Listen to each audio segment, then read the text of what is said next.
Hello និងសួស្តីដល់អ្នកទាំងគ្នាខ្ញុំយករឿងវិធី10យ៉ាងដើម្បីជន់ផ្ដាច់ការភាគទី3នេះមិនមែនទេ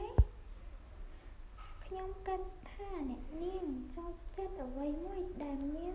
ការតុបតែងបន្ថែមទេខ្ញុំនឹងពាក់មួយនេះអ្នកនាងខ្ញុំនឹងពាក់រ៉ូបនេះទៅវិមានតើអ្នកនាងប្រកាសទេវាមិនសញ្ញាមសាមញ្ញពេកទេវាមិនអីទេខ្ញុំនឹងពាក់គ្រឿងអលង្ការខ្លះនាងស្លៀករ៉ូបសាមញ្ញបែបនេះទៅពិធីជប់លៀងរបស់អភិរាជនោះពិតនោះមិនដូចនាងទេនាងត្រូវតែបាត់បង់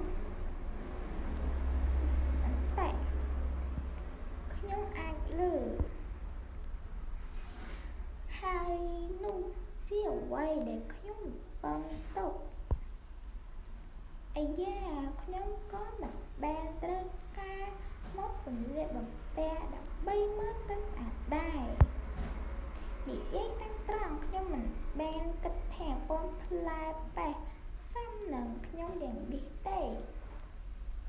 ប៉ុន្តែខ្ញុំមើលទៅពិតជាគួរឲ្យភ្ញាក់ផ្អើលណាស់ខ្ញុំគិតថាខ្ញុំអាចរៀបចំគ្រឿងសម្លៀកបំពាក់តើនាងមិនមានមោទនភាពទេលូស៊ីតើនាងមិនប្រកាសពីការមកដល់របស់ខ្ញុំទេសូមអភ័យទោសផងអ្នកនាង Scarlett បានមកដល់ហើយអនុញ្ញាតឲ្យខ្ញុំបើកអូតើវាពិតជាគួរឲ្យភ្ញាក់ផ្អើលខ្លាំងណាស់មែនទេខ្ញុំមើលទៅធម្មតាណាស់លក្ខណៈពេលដែលខ្ញុំកំពុងចូលរួមខួបកំណើតរបស់អភិរាជការតាក់ទាញចំណាប់អារម្មណ៍មួយនេះអាក្រក់ពេកហើយដោយសារតែខ្ញុំកំពុងរៀបចំផែនការសម្ដែងធ្វើជាមនុស្សឈួតអាយ៉ាកៅអីទាំងនេះ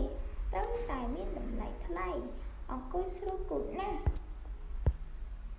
ហេតុអីបានជាសម្ព័ន្ធនៅទីនេះធន់ម្លេះគាត់មើលទៅរកៀងចិត្តហើយម្ដេចតើគាត់នឹងធ្វើអី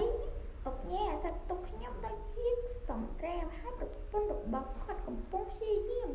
កុំចាត់ខ្ញុំចេញទោះយ៉ាងណាក៏ដោយវាជាការខាត់បងរបស់ពួកគេ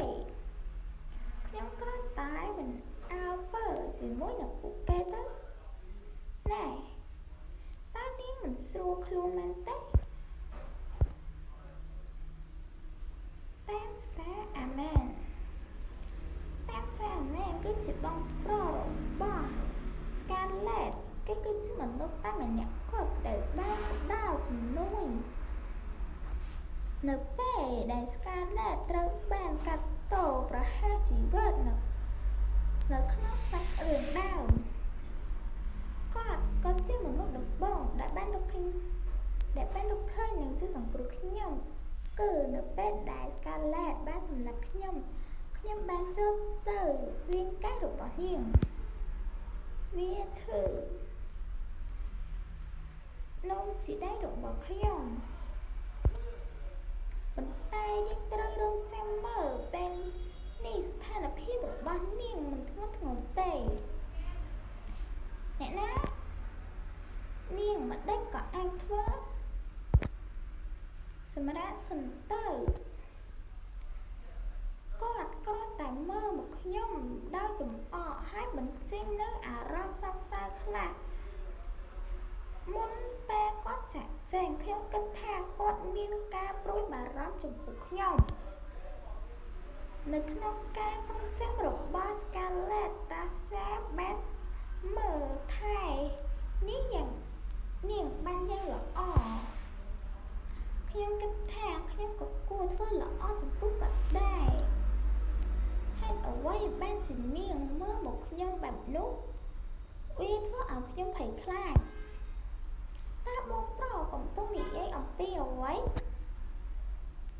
វាជារោគរបស់នាងជាក់ស្ដែងវាអូរោគរបស់ខ្ញុំមើលទៅមិនស្អាតមែនទេនិយាយតាមត្រង់ទៅខ្ញុំអាចដកវាចេញអ្វីក៏បានខ្ញុំធ្លាក់ឮពាក្យចរចាអារ៉ាមប៉ុន្តែតើនាងពិតជាបាត់បង់សតិមិនអីទេបំភ្លេចវាចោលទៅតើមានអ្វីកើតឡើង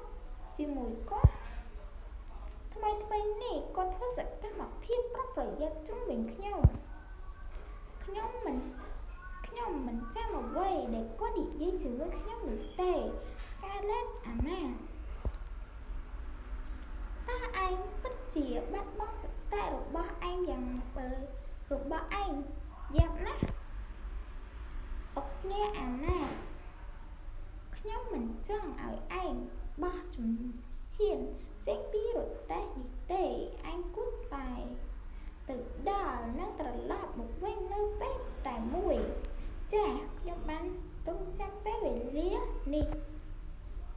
អាម៉ាតើកំពុងនិយាយអំពីរោគនេះមែនទេខ្ញុំគ្រាន់តែជ្រើរើសសម្លៀកបំពាក់ដែលសាមញ្ញលើនេះចឹងរឿងរបស់ admin នេះតែប៉ុណ្ណឹងបាយបាយក៏ពេលគុំចាំភាគ4ណា